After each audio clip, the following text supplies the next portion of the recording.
நண்பர்களே, சேவல் வந்து பார்த்தீங்கன்னா, ஜோடி செட் பண்ணுறது. அது மட்டும் இல்லாமல் இதோட சிறப்பு. இது 2 பற்றி தான் பார்க்க போகிறோம். அதுக்கு முன்னாடி சேனலை சப்ஸ்கிரைப் பண்ணிட்டு பாருங்கள்.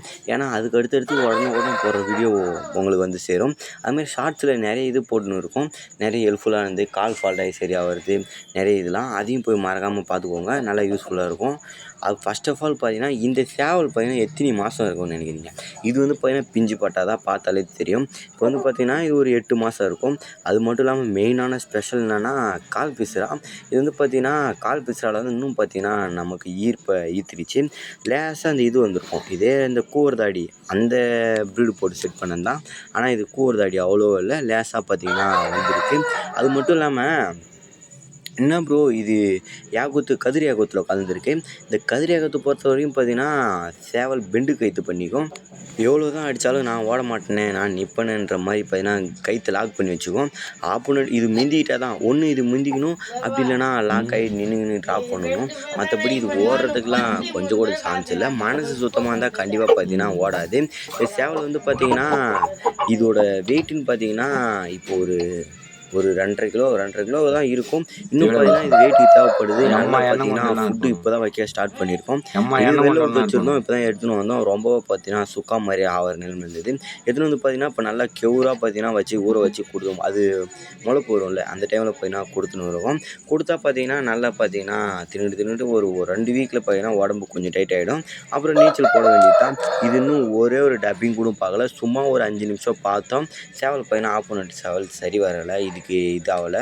அது ஃபஸ்ட்டு ஒன்று பார்த்தோம். அது வந்து பார்த்திங்கன்னா ஹைட்டு மேலே பார்த்துருந்தோம். ஹைட்டுக்காக சேவல் ஆடாது.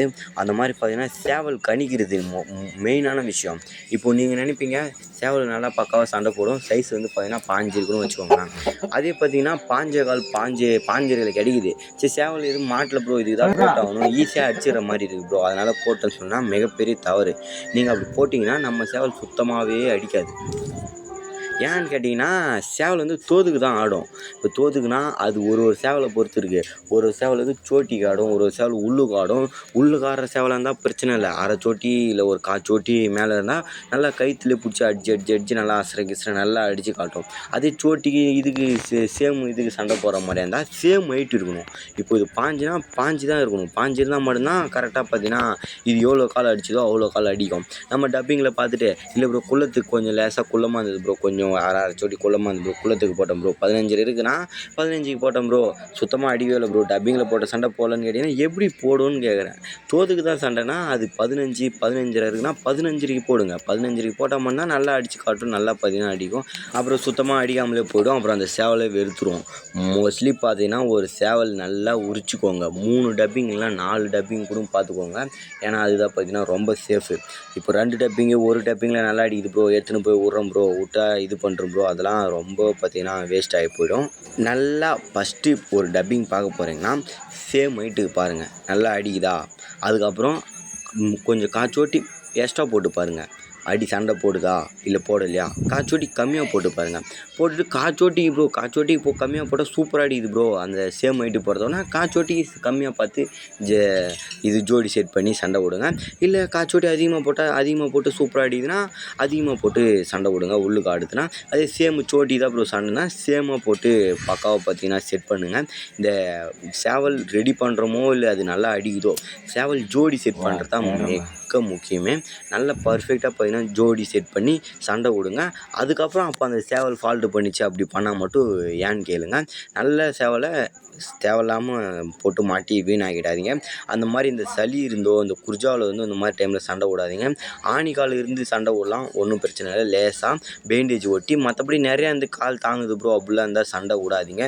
அது நமக்கு தான் பார்த்தீங்கன்னா மைனஸில் போய் முடிஞ்சிடும். இந்த சேவல் இதுக்கப்புறம் தான் நல்லா தீனி கொடுத்து நல்லா பார்த்தீங்கன்னா உரிச்சு எடுத்து நல்லா இது பண்ணணும். என்ன ப்ரோ நீயே சும்மா சொங்கி அடங்குற சேவல் வச்சுன்னா, இது சொங்கிலாம் இல்லை, சிங்கிள் நாடி தான். சண்டை பார்த்தீங்கன்னா பக்காவாக இருக்கும்னு நினைக்கிறேன். ஏன்னா இதுங்க லைனில் வந்த சேவல் எல்லாமே பார்த்தீங்கன்னா நல்லா சண்டை போட்டுது. அந்த மாதிரி இதுவும் பார்த்தீங்கன்னா தவறாது, நல்லா தான் சண்டை போடுன்னு நினைக்கிறேன். அதான் கொஞ்சம் கையில் வச்சுருந்து கொஞ்சம் விட்டு தான் பார்க்கணும். சிங்கிள் நாடி பொறுத்தவரை எப்பவுமே நோஞ்ச மாதிரி தான் இருக்கும். ஆனால் சண்டையை பற்றி சொல்ல வேணும், எப்படி போடுதுன்னு பார்த்தீங்கன்னா பார்த்துருப்பீங்கன்னு நினைக்கிறேன். நிறைய பேர் சேவல் போட்டு சண்டை விட்டவங்களுக்கு தெரியும். அந்த மாதிரி பார்த்தீங்கன்னா இந்த சேல்ஸுக்கெலாம் கேட்டிருக்கீங்களே, நான் போன வீடியோவிலே சொல்லியிருப்பேன். சேல்ஸுக்கு கேட்டிங்கன்னா அவங்களுக்கு என்ன பதிலுன்றது அதை போய் பார்த்துக்கோங்க. சேல்ஸுக்கு இப்போதைக்கு இல்லை. சேல்ஸுக்கு வந்தால் நல்ல சேவலை மட்டும் தான் எடுத்து கொடுப்போம். இல்லை ஃப்ரெண்ட்ஸுக்கிட்டலாம் போயிட்டு தேவையில்லாமல் சேல்ஸுக்கு போட்டு தான் தர சொல்கிறாங்க. தேவையில்லாத நல்ல நல்ல சேவல்லாம் போட மாட்டேன். ஏன்னா சேனலுக்கு போய் ரெடி போடும்ல. அது இல்லாமல் அப்போ திட்ட ஆரம்பிச்சுடுவீங்க. நல்ல சேவல் வந்தால் மட்டும் சேல்ஸுக்கு போடுறேன். இது என் மேலே கோச்சிக்காதீங்க. என்ன ப்ரோ சேல்ஸுக்கு சொன்னால் எதுவும் பதிலே சொல்ல மாட்டேன்னா, நல்ல சேவல் கண்டிப்பாக வரும். நல்லா வந்து போடுறேன். நம்மளே இன்னும் கொஞ்ச நாள் ஆனால் சேல்ஸுக்கு போட தான். அப்போ இதெல்லாம் தரமாட்டேலங்கன்னா இது நம்ம சண்டை விட்டுக்கிட்டு அதுக்கப்புறம் பார்க்கலாம் தரமா என்னன்றதை. இது ஏன்னா ஃபுல்லுமே நம்ம டீம் இருக்குது. நம்ம டீமுக்குன்னு இவ்வளோ சேவல் தான் இருக்குது. எக்ஸ்ட்ரா இருந்தால் கூட யாருக்காவது சேல் பண்ணி விடலாம் சேனலுக்கோசரம். இப்போதைக்கு சேல் பண்ணுற மாதிரி சேவல்கள் இல்லை. கண்டிப்பாக சேல் வரும். நல்ல சேவலாக எடுத்து சேல் பண்ணி போடுறேன்.